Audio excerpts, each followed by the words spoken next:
سنو سنو اللہ کا کلام کیا کہتا ہے، اٹھو اٹھو قرآن کا پیغام کیا کہتا ہے، سنو بسم اللہ الرحمن الرحیم، الف لام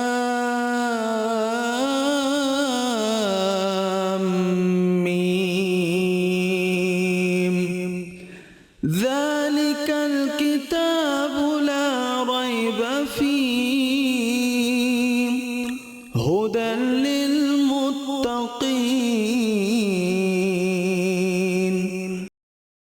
بسم اللہ الرحمن الرحیم، ذالک وہ کتاب بلند رتبہ کتاب، لا ریبہ کوئی شک نہیں، فیہ اس میں، ہدن ہدایت، للمتقین ڈرنے والوں کے لیے۔ تفسیری ترجمہ، وہ بلند رتبہ کتاب کوئی شک کی جگہ نہیں، اس میں ہدایت ہے ڈر والوں کو۔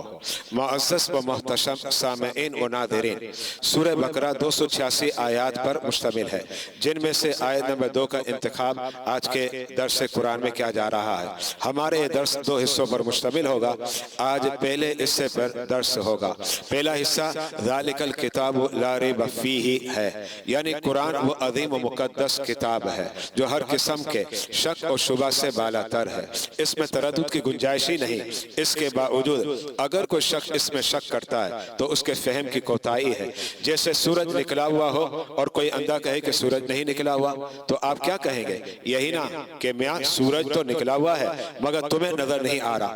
اسی طرح اگر کوئی شخص مرد بخار میں مبتلا ہے، اس کا ذائقہ چینج ہونے کی وجہ سے اسے میٹھی چیز بھی کڑوی لگتی ہے، مجھے بتائیں کیا اندھے کی بات آپ تسلیم کریں گے؟ یا اسی طرح بخار زدہ کی بات آپ قبول کریں گے؟ ہرگز نہیں۔ تو اسی طرح اگر کوئی شخص قرآن کے حق ہونے میں شک کرتا ہے تو ہم اسے مشورہ دیں گے، تم اپنے دل و دماغ کا علاج کراؤ، اور یہاں علاج خالق کائنات کی بارگاہ میں ہدایت طلب کرنے سے ہوگا۔ اللہ تعالی ہمیں کج فہمی اور روگ قلب سے محفوظ فرمائے۔ جب میں درس قرآن کے لیے تفاسیر کا مطالعہ کر رہا تھا تو ایک مقام پر دل کو موم کرنے اور قلب حق کو قبول کرے، اس کے لیے ایک دعا دیکھی جو بارگاہ رسالت علیہ السلام سے عطا کی گئی ہے۔ اب حضرات کے سامنے وہ دعا پیش کرنے کی سعادت حاصل کرنے لگا ہوں۔ اللہم انی اسألک بکل اسم هو لک سمیت بہ نفسک او انزلتہ فی کتابک او علمتہ احد من خلقک او استأثرت به فی علم الغیب عندک۔ معزز و محتشم سامعین و ناظرین، قرآن میں شک نہ ہو اس وقت درست ہوگا جب حضرت جبریل علیہ السلام، حضور علیہ السلام اور صحابہ کرام میں شک نہ ہو، کیونکہ جبریل علیہ السلام قرآن کو رب سے لینے والے، حضور علیہ السلام جبریل سے لینے والے، اور صحابہ کرام حضور علیہ السلام سے لینے والے۔ اگر ان تین جگہ میں کہیں بھی شک ہو جائے تو قرآن مشکوک ہوگا۔ تو جو صحابہ کرام کو فاسق و خائن مانے، کہیں وہ قرآن کو معاذ اللہ مشکوک بنانے کی کوشش تو نہیں کر رہا، کیونکہ ہمیں قرآن دربار صحابہ سے ملا ہے اور اس کے ہر حرف پر ہمارا ایمان ہے۔ اور کیوں نہ ہو، خالق کائنات خود اپنی کتاب مقدس میں ارشاد فرماتا ہے اِنَّا نَحْنُ نَزَّلْنَا الذِّکْرَ وَإِنَّا لَهُ لَحَافِظُونَ، یعنی بے شک ہم نے قرآن کو اتارا اور ہم ہی اس کے محافظ ہیں۔ اگر قرآن میں معاذ اللہ کمی بیشی ہوئی ہے تو رب جلیل کا دعویٰ درست کیسے کہلائے گا؟ ایسی انام شناب باتیں وہی کر سکتا ہے جس کا دل توحید و رسالت کی شمع سے خالی ہو۔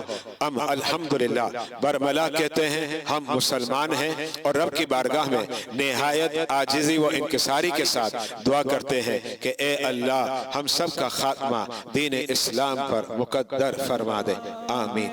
اٹھو اٹھو قرآن اس سلسلے کو آپ حضرات دیکھ سکیں گے ہمارے یوٹیوب چینل وسیم ضیائی اور ہمارے فیس بک پیج مرکز العلوم پر، اور مزید اسلامی معلومات اور دینی کتابوں کے لیے وزٹ کریں ہماری آفیشیل ویب سائٹ www.wasimziai.com۔ سنو سنو اللہ کا کلام کیا کہتا ہے، اٹھو اٹھو قرآن کا پیغام کیا کہتا ہے، سنو سنو